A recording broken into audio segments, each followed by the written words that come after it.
Hello, my name is Jane Bennett and I'm a lead pharmacist for the Medicines Optimisation in Care Homes team.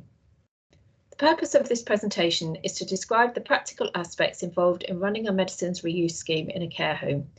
However, I must stress that this is not a standalone resource. It must be used in conjunction with the guidance for the scheme, which can be accessed on the MOC webpage, and I've put the references at the end. The presentation will last for approximately 10 minutes. So before I talk about the practicalities of running the scheme, I would like to talk very briefly about the background in order to put things in some kind of context. So in pre-COVID times, the only way that care homes could obtain a medicine was with a prescription for an individual. There were exceptions, for example, homely remedies and bulk prescribing, but these schemes were only for medicines which could be purchased over the counter, i.e. not for medicines which are only available on prescription. Care homes were not permitted to hold stocks, nor could they share medicines between residents. Then, at the start of the COVID pandemic, it soon became obvious that frail and elderly care home residents were becoming very sick with very little warning. There was high demand for the end-of-life type medicines, and there was a fear that either pharmacies would run out of stock or that there would be insufficient time to obtain the medicines. As a response, the government issued guidance in April 2020 permitting care homes to run a medicines reuse scheme during the COVID-19 pandemic. They also produced a standard operating procedure. So what is a medicines reuse scheme? Well, essentially, care homes are now permitted to reuse a person's medicines once the original recipient no longer needs them.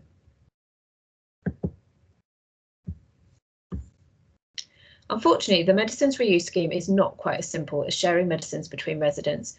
There are some strict criteria which must be adhered to. I've listed a few of the main principles here, but please refer to the guidance for a more comprehensive list. So the scheme only applies to the period of the COVID-19 pandemic. Care homes can choose whether to implement the scheme. It's not compulsory.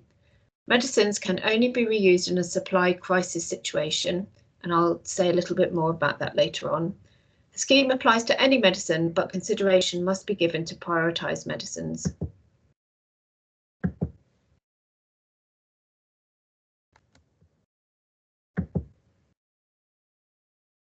Medicine cannot be reused if the original recipient still requires it.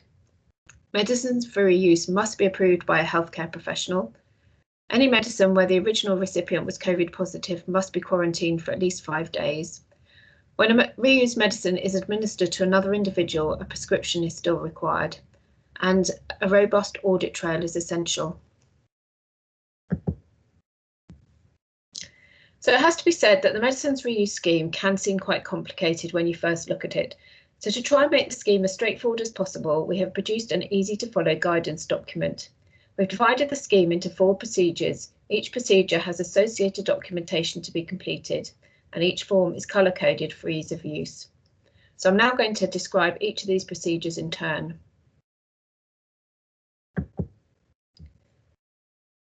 So procedure 1, seeking permission from the residents. Now this isn't compulsory, but it is good practice. It may of course not be appropriate to ask a resident in the middle of an outbreak of COVID if they would mind their medicines being used for someone else if they no longer need them. However, we have drafted a sample letter which you might consider using with new residents as a matter of course.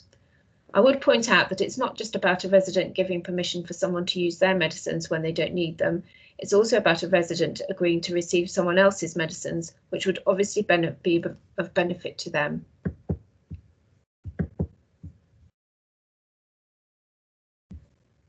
So moving on to procedure 2, assessment of a medicine for reuse.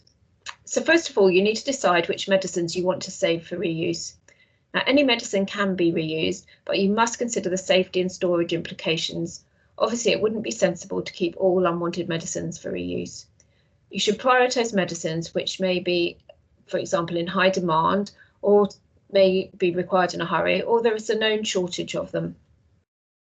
So once you've decided which medicine to keep for reuse, it must be approved by a registered healthcare professional. Now, in a nursing home, that's fairly straightforward. You've got nurses on site and this can be done face to face. In a residential home, it is a bit more difficult, and I will discuss who you can contact later in the presentation. The likelihood is that the approval would be carried out remotely using technology such as Zoom.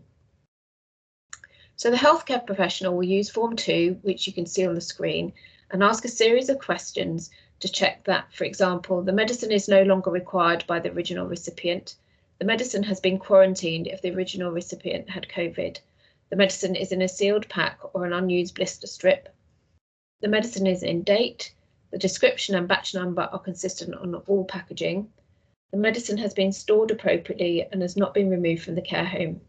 Now, some of these questions will be able to be answered verbally by the care home staff, whereas others will require visual inspection by the healthcare professional. For reasons of confidentiality, if the healthcare professional is external, you are requested not to reveal the original care home resident's name.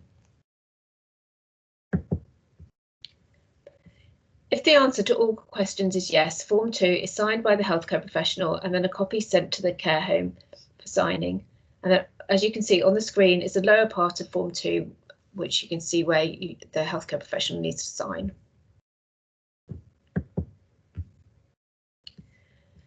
So this slide explains about the healthcare professionals that are available to approve medicines for reuse. So any healthcare professional is able to do this, but you are welcome to contact the MOC team during normal working hours. The Oxford Health On-Call Pharmacy team are available out of hours, such as evenings, weekends and bank holidays, but I would stress that they should only be called in an absolute emergency when you need to have a medicine approved so that it can be given to another patient immediately. We would strongly encourage you to get the medicines that you want to reuse approved ahead of time rather than wait for an emergency situation. So now we move on to procedure 3, storage and documentation. Once a medicine has been approved for reuse, it should be stored and labelled and the appropriate documents should be completed. So Form 3 that you can see on your screen lists the storage criteria, which include the medicine should be stored in a separate sealed container. The medicine should be quarantined for 5 days if the original recipient was suspected of having COVID. The original label should not be removed, but the name of the original recipient and the dosage instructions should be crossed out. And as you can see, halfway down the page, there are specific instructions for controlled drugs. So Form 5 that you can see on your screen is the administration log.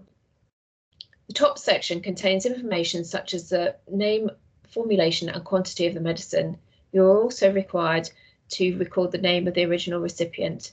A new form should be completed for each individual medicine. So now we move on to procedure 4, administration of a reused medicine. Hopefully the medicines that you want to reuse have been approved ahead of time and are being stored ready for reuse.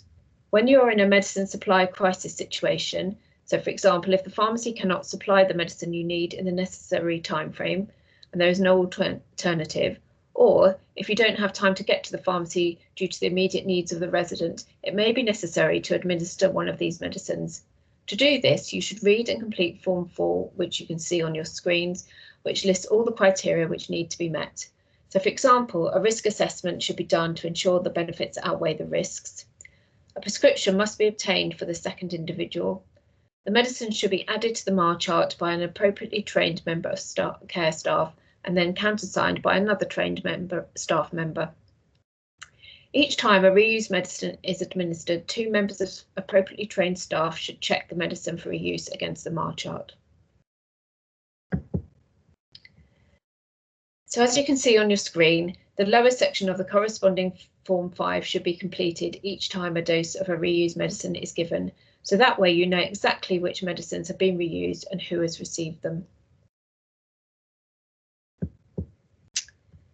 So what next? As I mentioned previously, it is important that you look at the guidance document which is available on the MOC webpage on the CCG website. There is also an FAQ document which you might find useful. You can see the web address on the screen. We would suggest that you download and print the guidance and add it as an appendix to your care home medicines policy. You may wish to print several copies of each of the forms in readiness. I've also included the web address for the government's standard operating procedure, which you are free to use as an alternative.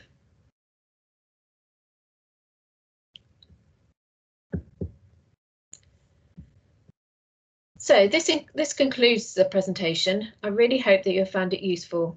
The Medicines Reuse Scheme can seem complicated, but hopefully it will seem less daunting if you prepare in advance. We would strongly suggest that a member of staff in the care home is nominated as lead for the Medicines Reuse Scheme.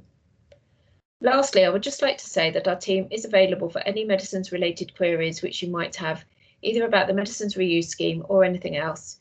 You can contact us via our generic email address, medicines.care-homes@oxfordhealth.nhs.uk. Thank you very much for listening.